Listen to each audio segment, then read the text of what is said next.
salam dari kami, Blimbing Rejo Farm. Salah satu quotes terkenal dari Henry Kissinger yang menyindir tindak tanduk para globalis dunia adalah, siapa yang mengendalikan pasokan pangan bisa mengendalikan rakyat.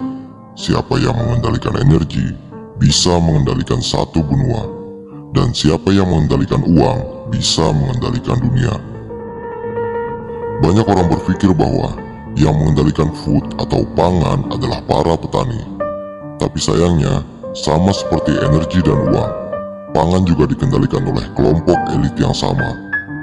Di awal abad ke-20, warga Rockefeller mengakuisisi IG Farben, yang dimana BASF dan Bayer juga termasuk di dalamnya.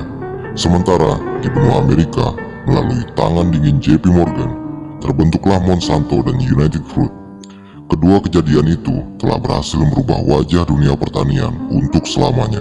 Lewat propaganda yang sistematis melalui berbagai media dan dunia pendidikan, kita dibuat percaya bahwa sistem pertanian yang ada sekarang dibuat untuk meningkatkan kesejahteraan petani. Padahal, sama seperti sistem keuangan, tujuannya hanya satu, untuk mengendalikan umat manusia agar tunduk pada tatanan dunia di bawah kaki mereka. Semua orang dibuat bekerja tanpa sadar untuk melayani kepentingan para elit ini. Kenapa rakyat tidak peduli? Karena kita semua mau yang praktisnya saja, tanpa pernah berpikir kritis tentang apa dampak dan akibat yang akan ditimbulkan. Mari kita ambil contoh yang paling sederhana. Kita semua mengenal pupuk urea, bukan? Dalam setiap kemasan urea tertulis komposisi nitrogen yang terkandung di dalam satu saknya. Umumnya, jumlahnya adalah 46%. Betul, yang artinya dalam satu sak urea ini terdapat 46% kandungan nitrogen. Tapi tak ada seorang pun yang pernah menanyakan tentang kandungan 54% sisanya. Dan tak ada satupun instansi pertanian atau produsen pupuk yang pernah menjelaskan tentang ini. Saya akan menjelaskan ini kepada Anda. Berikut adalah komposisi komplit dari pupuk urea yang beredar di pasaran, yang saya ambil dari Carey Institute of Ecosystem Studies.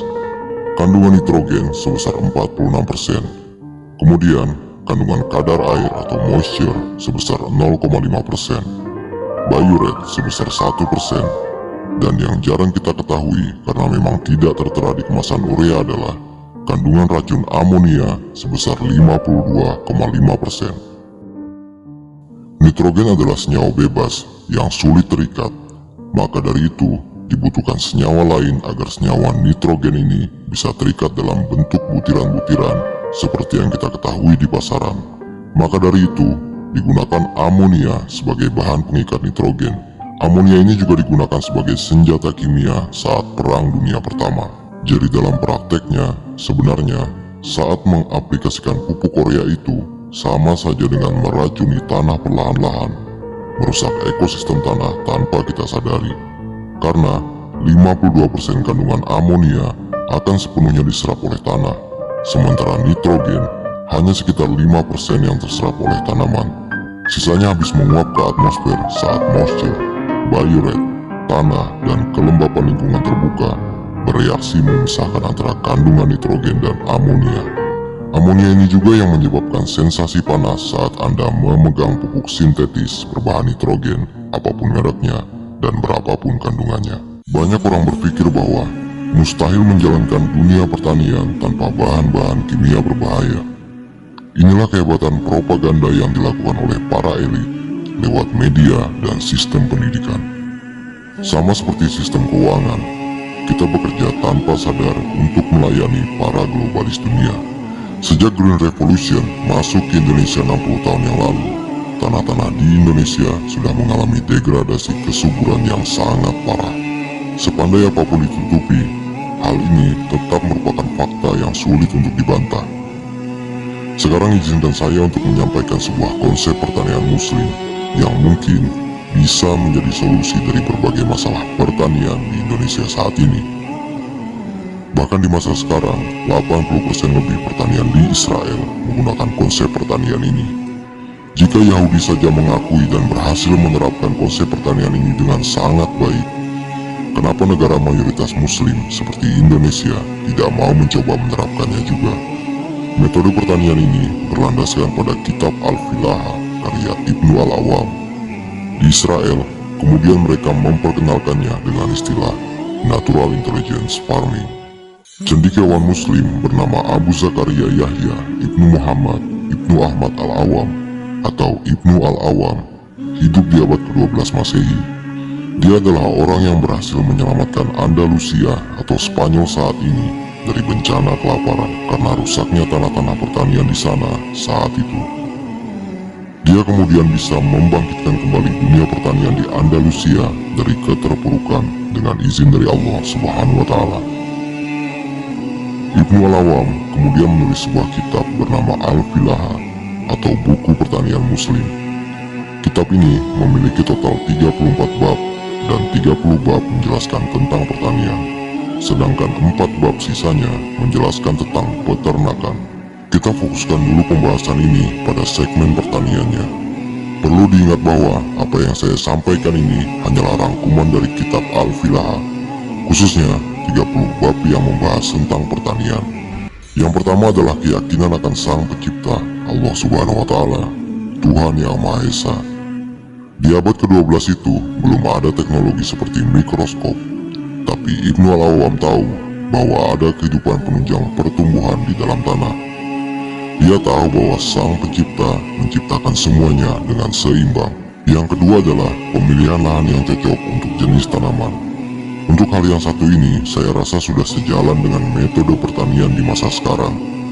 Ditambah lagi kondisi tanah di Indonesia yang rata-rata mumpuni untuk tanaman-tanaman inti seperti palawija dan hortikultura. Jadi, tak ada masalah dengan segmen kedua ini. Yang ketiga adalah kemampuan menjaga kestabilan mikroorganisme di dalam tanah, yaitu dengan memberi makan para mikroorganisme ini dengan materi organik. Materi organik ini tidak harus berupa kotoran hewan, bisa berupa sisa-sisa tumbuhan atau sisa-sisa batang dedaunan tanaman sisa panen. Perlu diingat bahwa ada perbedaan antara pupuk organik dan materi organik. Pupuk organik adalah bahan organik seperti kotoran hewan atau tumbuhan yang difermentasi dan diaplikasikan ke tanaman pasca tumbuh. Sementara materi organik adalah kotoran hewan atau sisa-sisa tumbuhan yang ditebar di areal budidaya sebelum proses penanaman atau bersamaan dengan pengolahan tanah. Di era Ibnu Al-Awam, setelah panen, mereka selalu merajang sisa-sisa panen seperti batang jagung, gandum, dan lain-lain. Tujuannya adalah untuk memberi makan kehidupan yang ada di dalam tanah, agar ekosistemnya tetap terjaga. Hal ini erat kaitannya dengan poin pertama. Yang keempat adalah yang cukup krusial, karena hal ini adalah sesuatu yang tidak kita miliki di masa sekarang, yaitu bibit atau benih. Di era Ibnu Al-Awam, bibit-bibit tanaman palawija dan hortikultura belum mengalami engineering seperti di masa sekarang. Semuanya masih asli atau original, sehingga masih sangat resisten terhadap berbagai hama penyakit. Sangat berbeda dengan di zaman sekarang, di mana bibit-bibit sudah dirubah menjadi varietas hibrida yang sangat rentan terhadap hama penyakit dan sangat bergantung pada pestisida dan pupuk kimia. Sementara bibit-bibit tanaman original disimpan oleh para korporasi penguasa industri pertanian. Yang kelima yaitu penanggulangan hama penyakit. Di era Ibnu Al-Awam, penanggulangan hama penyakit cenderung lebih mudah karena selain ditopang oleh tanah yang sehat, tanaman juga memiliki sistem kekebalan yang baik, berbanding terbalik dengan di masa sekarang, di mana tanaman ditopang oleh tanah yang rusak dan beracun. Juga tanaman hasil engineering yang nyatanya sangat rentan terhadap hama penyakit. Oleh sebab itu, di era Ibnu Al-Awam, penggunaan pestisida hampir tidak diperlukan.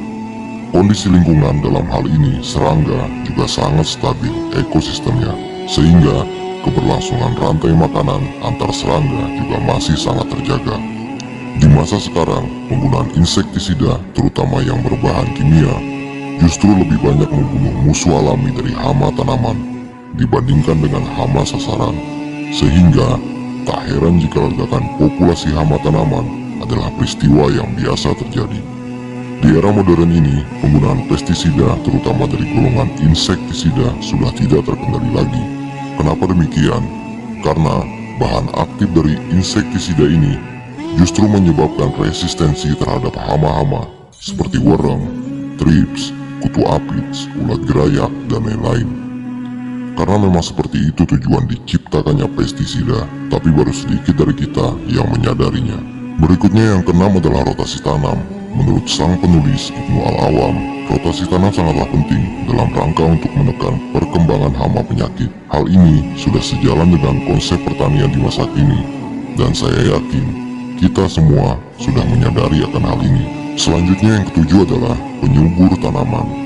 Tentunya di era Ibnu Al-Awam belum ada pengetahuan seputar pupuk kimia seperti saat ini. Kalaupun sang penulis hidup di zaman sekarang pun, sudah pasti pupuk kimia ini akan ditentang oleh beliau. Karena memasukkan racun ke dalam tanaman yang dikonsumsi manusia sudah pasti tidak sesuai dengan ajaran Islam. Di masa itu, Ibnu Al-Awam menggunakan bahan-bahan herbal dan sisa-sisa tumbuhan sebagai penyubur tanaman. Kebanyakan yang dipakai adalah hasil fermentasi dedaunan hijau dari tanaman jenis kacang-kacangan yang menghasilkan nitrogen alami tanpa residu seperti pupuk kimia. Lalu mungkin akan timbul pertanyaan, apakah Ibnu Al-Awam, sang masterpiece pertanian muslim ini, juga menggunakan batu fosfor dan kalium? Tentu saja tidak. Justru penggunaan batu fosfor dan kalium adalah yang paling dilarang, karena Ibnu Al-Awam tahu bahwa kedua bahan itu adalah penyebab rusaknya tanah. Untuk jangka pendek mungkin bagus, tapi untuk jangka panjang jelas sangat buruk. Dengan semakin majunya penelitian di masa sekarang, kita mengetahui bahwa fosfor dan kalium adalah penyebab utama dari naiknya zat asam di dalam tanah. Solusi alami dari masalah ini adalah rhizobacteria dan jamur mycorrhiza yang mampu menghasilkan fosfor dan kalium alami dalam jumlah yang ideal. Selanjutnya dan yang terakhir adalah tentang irigasi. Irigasi dalam kitab Al-Filaha adalah sesuatu yang sangat unik, karena dengan memberikan materi organik yang cukup, tanah secara otomatis memiliki kemampuan untuk menyimpan air lebih lama di musim kemarau.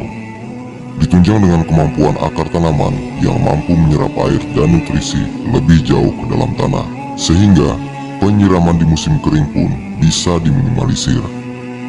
Sebaliknya, di musim penghujan, pori-pori tanah menjadi sangat terbuka, sehingga menjadikan air lebih mudah untuk menyerap jauh ke dalam tanah dan tidak mengganggu areal perakaran tanaman. Itulah Al-Filaha, sebuah konsep pertanian yang sangat jenius dari seorang muslim bernama Ibnu Al-Awam.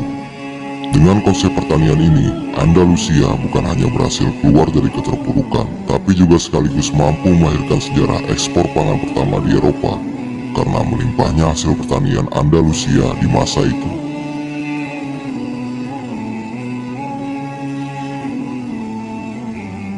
Inilah bukti keberadaan sang pencipta, dan Ibnu Al-Awam menyadari betul akan hal itu.